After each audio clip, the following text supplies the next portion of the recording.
Pinaikot, ginamit at niloko rin pala ni Anthony Jennings si Maris Racal gaya ng ginawa nito sa girlfriend niya na si Jam Villanueva. Alamin ang buong katotohanan. You are watching Showbiz Ganap Global. Sa wakas ay nagsalita na rin si Maris Racal at nilabas na rin niya ang buong katotohanan sa likod ng mga screenshots na ipinakalat ni Jam Villanueva.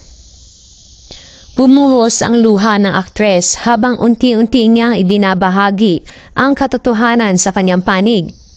Nilinaw niya na nagsimula ang lahat noong June 2024. Nakaramdam daw siya ng sobrang lungkot ng mga panahon na iyon, sila pa noon ni Rico Blanco, ngunit ito rin pala ang time na pumatok ang tambalan nila ni Anthony Jennings dahil sa teleseryeng kinabilangan nila na Can't Buy Me Love. Dahil kinagat ng publiko ang kanilang tambalan ay nagtuloy-tuloy ang mga projects at endorsements ng dalawa kahit tapos na ang teleserye. Ayon sa aktres, unti-unti raw siyang nagkaroon ng feelings kay Anthony dahil sa atensyon na ibinibigay nito sa kanya. Dito niya rin inamin na nakonsensya siya sa kanyang naramdaman at inamin niya ito kay Rico. Talaga palang si Anthony Jennings ang naging mitsa ng hiwalayan nila ni Rico noon. July 2024 nang i-anunsyo ni Maris Racal ang kanilang hiwalayan. Matatandaan pa na hindi niya dinamay sa issue si Anthony upang ingatan ang pangalan ng aktor. Ngunit ang hindi niya alam ay ang katotohanan na si Anthony Jennings ay hindi pa rin pala hiwalay sa kanyang partner na si Jam Villanueva.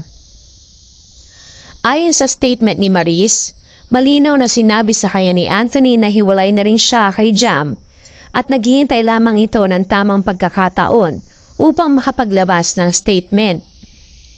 Ilang beses pala raw siyang nakiusap kay Anthony na maglabas ng statement na hiwalay na sila para matigil na ang pangbabash sa kanya ng mga tao.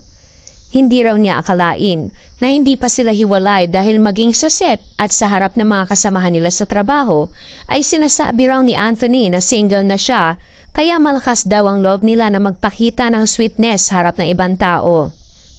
Laking gulat na lamang raw niya nang ilabas na ni Jam Villanueva ang mga screenshots ng kanilang mga intimate conversation ni Anthony. Dito na bumuhos ang luha ng aktres sapagkat hindi raw niya akalain na dadanasin niya ang ganitong klase ng kahihiyan sa tanang buhay niya. Nabanggit pa nito na para siyang isang hubad na babae sa tuwing siya ay lalabas, sa tuwing siya ay titingnan ng mga tao sa kanyang paligid. Humingi siya ng tawad sa mga taong nakabasa ng mga screenshots, sadyang ganon daw siya kasi magpakita ng pagmamahal sa isang tao.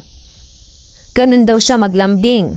At dapat naman daw sana ay pribado na hindi naman daw kasi dapat pang makalabas sa publiko. Humingi rin ito ng tawad sa mga taong sangkot at nasaktan niya maging kay Jam.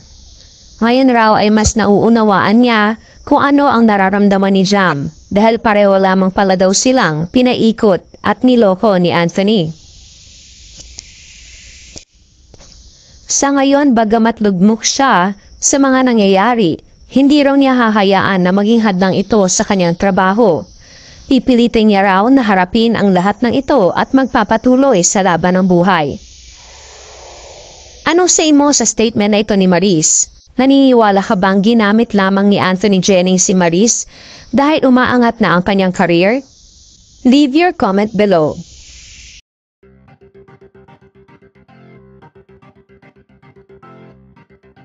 Don't forget to subscribe and click the notification bell for more Showbiz Ganap Global updates.